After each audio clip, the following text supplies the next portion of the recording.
السلام علیکم ورحمۃ اللہ وبرکاتہ۔ الحمدللہ گزشتہ کئی سالوں سے پاکستان میں روایتی انشورنس کا متبادل تکافل کے نام سے جاری ہے۔ اسٹیٹ لائف جو کہ حکومت پاکستان کا معتمد ادارہ ہے اور لائف انشورنس کی فیلڈ میں قائدانہ کردار ادا کرتا ہے، اس نے بھی اپنا ونڈو تکافل طیب کے نام سے شروع کر دیا ہے، اور اب الحمدللہ اس کی بھی کئی بہت اچھی پروڈکٹس لوگوں کے لیے تیار ہیں اور بازار میں پہنچ رہی ہیں۔ یہ پروڈکٹس عام افراد کے لیے بھی ہیں، اسی طریقے سے گروپ پروڈکٹس کے ذریعے سے، گروپ تکافل کے ذریعے سے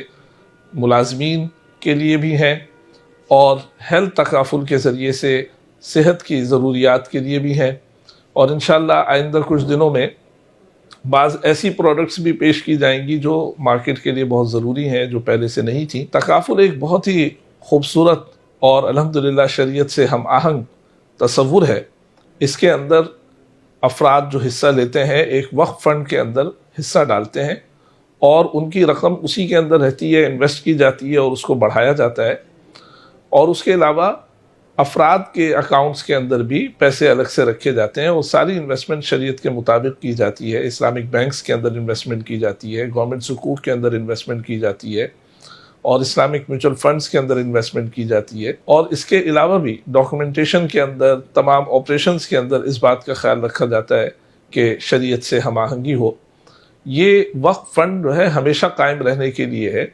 اس کے ذریعے سے انتقال کی صورت میں ممبرز کو فائدہ پہنچایا جاتا ہے، اسی طریقے سے جب ان کی مدت پوری ہو جاتی ہے تو بعض پروڈکٹس میں وقف سے ان کو فائدہ پہنچایا جاتا ہے، اور یہ ایک ہمیشہ رہنے والا فنڈ ہے۔ تو انشاءاللہ جو لوگ اس کے اندر حصہ لیں گے ان کو ایک طرف تکافل کا بھی فائدہ ہوگا، انویسٹمنٹ کا بھی فائدہ ہوگا، اور دوسری طرف اس ہمیشہ خیر کے کام کے اندر ان کا حصہ بھی رہے گا۔ یہ ایک طرف انویسٹمنٹ کی پروڈکٹ بھی ہے، اور اس کے ساتھ ساتھ اس میں تکافل کوریج بھی ہے، اور اگر کچھ افراد اس کے اندر اپنا کریئر بنانا چاہتے ہیں اور اس کو ایک کریئر کے طور پہ استعمال کرنا چاہتے ہیں، تکافل کی پروڈکٹ کو لوگوں میں ترویج دینے کے لیے، تو ان کے لیے بھی اس میں بہت اچھے مواقع ہیں۔